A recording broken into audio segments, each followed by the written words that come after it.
Hace unos 4 meses, más o menos, subí un video en el cual hablaba sobre el contexto que existe entre la diferencia de la versión animada de Dragon Ball Super y el manga, destacando de alguna manera la saga del prisionero de la patrulla intergaláctica Moro, quien fungió como el antagonista principal de este nuevo arco, además de ir repasando el grado de calidad que influyó mucho en las mejores etapas de Dragon Ball Super, pero claro, hay un factor que sostuve en ese momento. Pues emocional, donde pues el villano está a la altura de las expectativas, aunque evidentemente no es la mejor saga, y de eso me voy a encargar de hablar próximamente. Funcionando como una secuela directa de los hechos anteriormente mencionados, la saga del superviviente Granola utiliza al androide OG-73 como puente entre estas dos historias, quien dicho sea el caso, no interfiere en nada en la trama, pues funciona como un objeto que debe ser robado y transportado hasta los ahora presentados antagonistas, quienes son la familia de los hermanos Hita, conformados por Maki, Oil, Gas y el hermano mayor Elec. Estos personajes moverán los hilos de toda la trama, pero antes de llegar al problema en cuestión, es necesario aclarar un par de cosas. Un aspecto interesante que nos narra y nos contextualiza más en la historia es cómo se aborda el pasado de Granola, un cereciano quien bajo un conflicto ocasionado por los Saiyajins bajo las órdenes de Freezer serían los causantes de la destrucción de su especie natal, provocando consigo un trauma que lo atormentaría hasta convertirlo en deseo de venganza, al ser este el último ser de toda su raza. Todo esto conectado con el inminente regreso del padre de Goku, Bardock, quien se encuentra en estos sucesos antes de la catástrofe del planeta Vegeta, siendo parte del grupo de los Saiyajins que invaden el planeta Serial, pero su peso recaerá más adelante en la saga. Retomando los sucesos actuales, he de mencionar el espacio donde quedaron nuestros protagonistas. Goku se mantiene en un estado de dominio pleno del Ultra Instinto, pudiendo acceder a él con facilidad, pero siendo la fase más débil de la técnica. Tengan en cuenta que tengo un video netamente explicando la evolución del Ultra Instinct, si les gustaría entender este contexto, mientras que Vegeta da por sentado que una forma de luchar con el corazón en calma no va con él,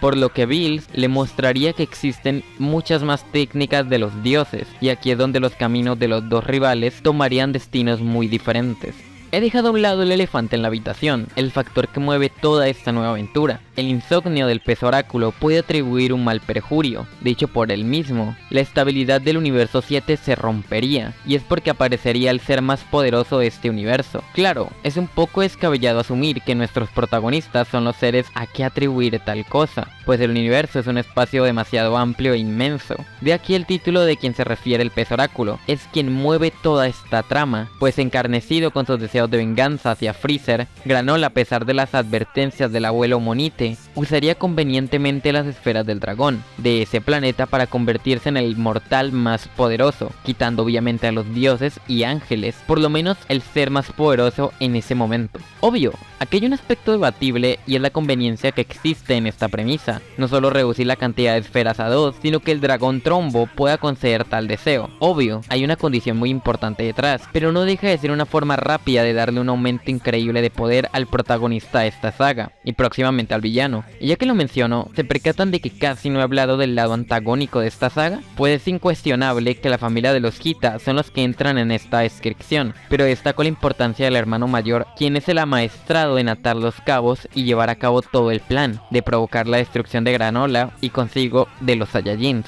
Evitando ahondar mucho en los combates, que es el factor más importante de esta saga, he de mencionar que el enfrentamiento de estos tres personajes toma un camino muy interesante. Por un lado se nos deja claro que Goku, por más de tener el Ultra Instinto, no será el responsable de dar la talla esta vez, mientras que se le cede la batuta a Vegeta, quien dejó mucho que desear con la saga anterior, esta vez obteniendo una nueva transformación gracias al entrenamiento implementado por el dios de la destrucción. También hay un video en el cual especifico todo lo que deben saber acerca del Ultra Ego y todo el contexto que existe en la trama. Vayan a verlo. Claro, Granola no es ni de lejos una mala persona, y por ende no es el villano a derrotar, solo está cegado por la ira. Esta vez se utilizaría al hermano menor de los Hita, Gas, quien será el encargado de otorgar ese peso mano a mano con nuestros protagonistas, pero antes es necesario concluir la historia de Bardock con todo esto. A diferencia de lo que el cereciano pensaba, no todos los Saiyajins son sus enemigos, pues en un pasado, el padre de Goku fue quien le salvó la vida a él y a Monite, extrañamente, siendo respaldados por una idea bastante bondadosa esposa, recordando incluso el nacimiento de su propio hijo Kakaroto, arriesgando su vida. Pero más que dejar a un lado el ideal Saiyajin, es demostrar el ímpetu de lucha, cosa que se evidenció en su combate contra Gas, quien a pesar de estar siendo socavado por el poder del pequeño Hita, la sangre y el espíritu de lucha se sobrepuso, logrando que este supere sus límites. De hecho, no sería lo único importante que dejaría, pues gracias a las palabras de Bardock es cuando por primera vez Goku recordaría a sus padres, entendiendo con Vegeta lo que significa ser un Saiyajin.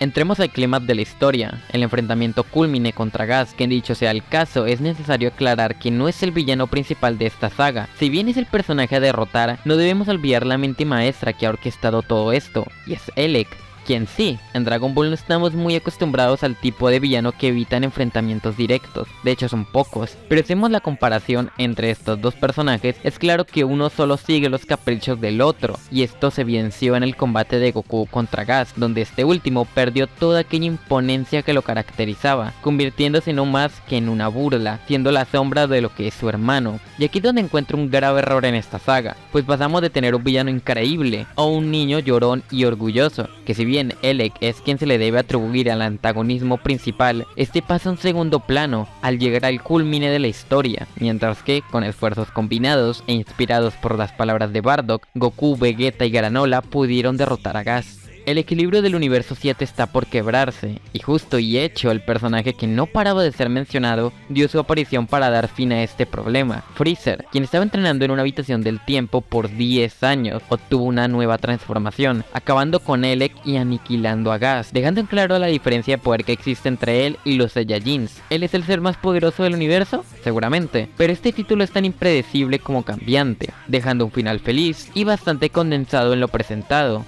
Y aquí es donde digo que esto es para mí la mejor saga de Dragon Ball Super, con sus errores como todo, conectado fielmente con las historias anteriores. Siempre hay un detalle, y el deseo de Bardock es de analizar, porque se puede debatir y da mucho en juego a especulaciones. Por lo demás, es la cúspide de la calidad actual.